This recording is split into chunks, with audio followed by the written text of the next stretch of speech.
Education Matters now, and education rights group Equal Education is concerned that over 1.5 million pupils are still suffering from hunger. That's because they are not being fed under the government's school nutrition program, despite a court order that they be fed. Equal Education's Rone McFarlane joins me now for a conversation on this. And Rone, the school nutrition program under normal circumstances feeds some 9 million pupils, and it was disrupted last year because of the lockdown and schools being closed, led to you going to court to ensure that the children are fed whether or not they are in school, and the order was made. You are saying that there's no full compliance with that order. Yes, that's correct. As you rightly said, this program feeds around 9 million learners every day at school, and for many learners that meal is the only meal that they receive for the entire day. So you can understand what a critical role this program plays, and what a huge disruption it has been that the program originally closed down and then has only really partially reopened or been rolled out again. That would have been already bad under normal circumstances, but we know that in the current economic climate, many families are facing even worse financial circumstances than they were before the pandemic. And so the importance of the program is even greater in the current context. And while we were successful with getting the court to tell government to reopen the program for learners who are at school and learners who are at home, and while that was a very big victory, there is still at least 1.5 million learners who, according to government's data, isn't receiving meals. Now, for the viewers at home, many of you will know that many learners are still attending school on a rotational basis, which means that they are at school only some days of the week, and the other days they are at home.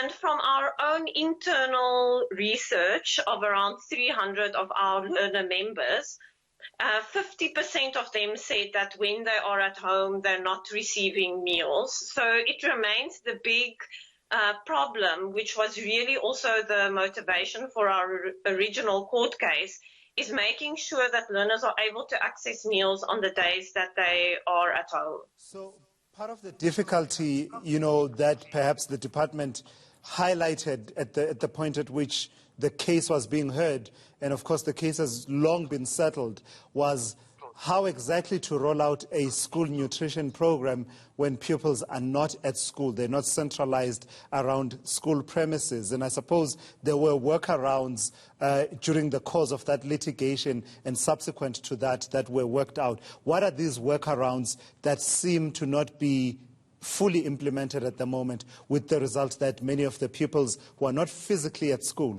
are left out? Yes, so the department has used the logistics around rolling out the program as one of the main reasons why it's struggling to feed learners at home. And one can understand that it is quite a logistical adjustment compared to just feeding learners at school every day.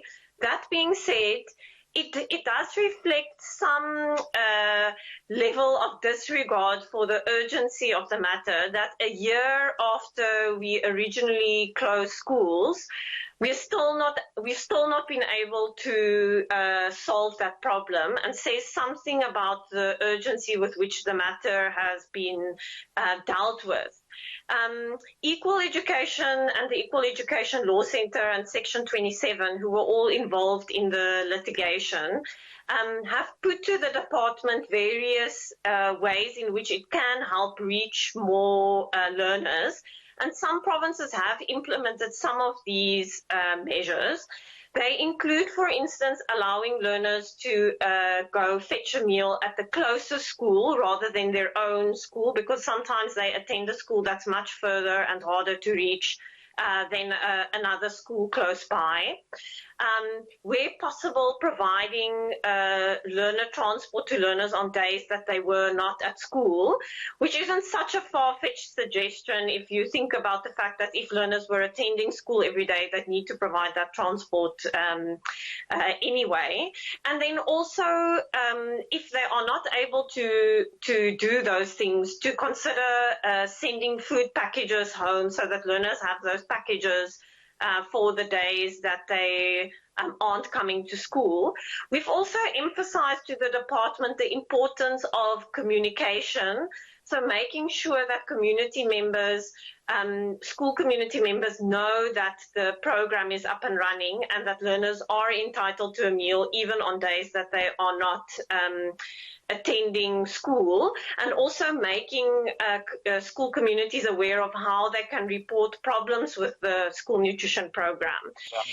And Equal Education has really been doing that work on behalf of government in many communities. We've visited schools, spoken to learners and parents, and really created awareness around that.